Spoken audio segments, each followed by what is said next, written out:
ఢిల్లీ మద్యం కుంభకోణం కేసులో తిహార్ జైల్లో ఉన్న బీఆర్ఎస్ ఎమ్మెల్సీ కల్వకుంట్ల కవిత పెట్టుకున్న బెయిల్ పిటిషన్పై సుప్రీంకోర్టులో రేపు విచారణ జరగనుంది. Justice BR Gavai, justice KV విశ్వనాథ్లతో కూడిన ద్విసభ్య ధర్మాసనం ఈ కేసును విచారించనుంది. ఇక కవితను మార్చి 15న ఈడీ, ఏప్రిల్ 11న సీబీఐలు అరెస్టు చేశాయి. కవిత తొలుత తన కుమారుడికి పరీక్షలు ఉన్నందున మధ్యంతర బెయిల్ కావాలని పిటిషన్ దాఖలు చేయగా ట్రయల్ కోర్టు తిరస్కరించింది.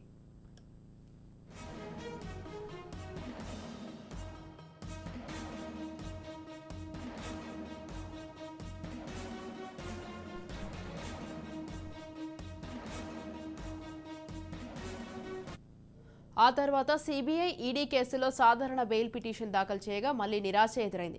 ట్రయల్ కోర్టు తీర్పును హైకోర్టులో సవాల్ చేశారు. అక్కడ కూడా బెయిల్ దక్కలేదు.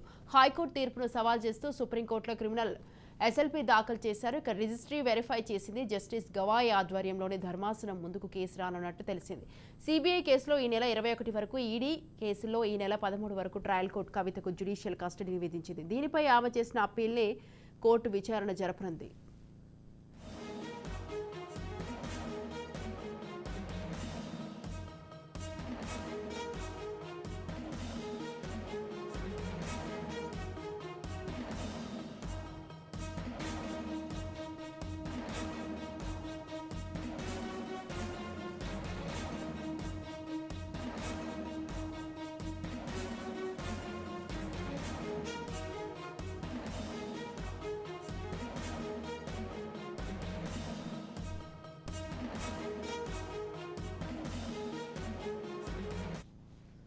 ఢిల్లీ మద్యం కుంభకోణం కేసులో తిహార్ జైల్లో ఉన్న బీఆర్ఎస్ ఎమ్మెల్సీ కల్వకుంట్ల కవిత పెట్టుకున్న బెయిల్ పిటిషన్పై సుప్రీంకోర్టులో రేపు విచారణ జరగనుంది. Justice BR Gavai, justice KV విశ్వనాథ్లతో కూడిన ద్విసభ్య ధర్మాసనం ఈ కేసును విచారించనుంది. ఇక కవితను మార్చి 15న ఈడీ, ఏప్రిల్ 11న సీబీఐలో అరెస్టు చేశాయి. కవిత తొలుత తన కుమారుడి పరీక్షలు ఉన్నందున మధ్యంతర బెయిల్ కావాలని పిటిషన్ దాఖలు చేయగా ట్రయల్ కోర్టు తిరస్కరించింది.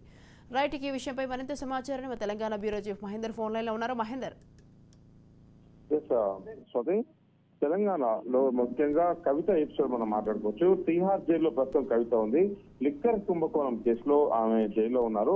అయితే ఈ ఢిల్లీ మద్యం కుంభకోణం కేసు దాదాపు దీంట్లో 9 అరెస్ట్ అయ్యారు. దీంట్లో ముఖ్యంగా మనీష్ సిసోడియాకి బెయిల్ కూడా రావచ్చు. అయితే తిహార్ జైల్లో ఉన్న బీఆర్ఎస్ ఎమ్మెల్సీ కల్వకుంట్ల కవిత పెట్టుకున్న బెయిల్ పిటిషన్ పై సుప్రీంకోర్టులో రేపు అంటే సోమవారం విచారణ జరగనుంది. ఇటు justice BR Gavai, justice KV Viswanath కూడిన ద్విసభ ధర్మాసనం ఈ కేసును విచారించనుంది. అయితే కవితను మార్చి 15న ఈడీ, ఏప్రిల్ 11న సిబిఐలు ఆ 2 ఏజెంట్లను కూడా అరెస్ట్ చేశాయి. కవిత తొలుత తన కుమారుడికి పరీక్షలు ఉన్నందున మధ్యంతర బెయిల్ ఇవ్వాలని ట్రయల్ కోర్టులు అడగగా ట్రయల్ కోర్టు తిరస్కరించింది. ఆ తర్వాత సిబిఐ, ఈడీ కేసులో సాధారణ బెయిల్ పిటిషన్ దాఖలు చేసింది. మళ్ళీ అక్కడ కూడా కవితకు బెయిల్ దాకా నిరాశ ఎదురైంది. సో ట్రయల్ కోర్టు తీర్పును హైకోర్టును సవాల్ చేశారు. మరి అక్కడ కూడా బెయిల్ దక్కలేదు.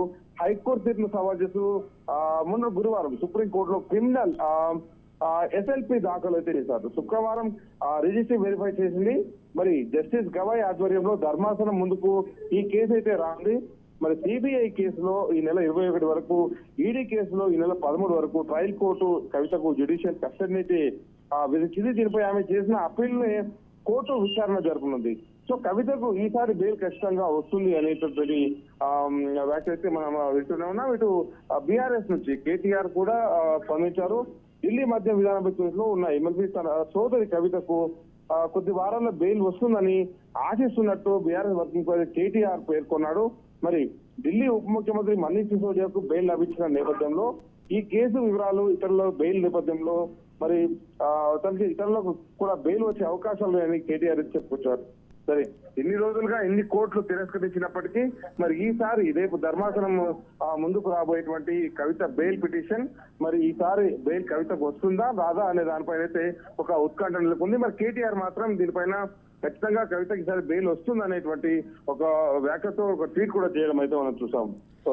Right, thank you Mahender, thanks for the details.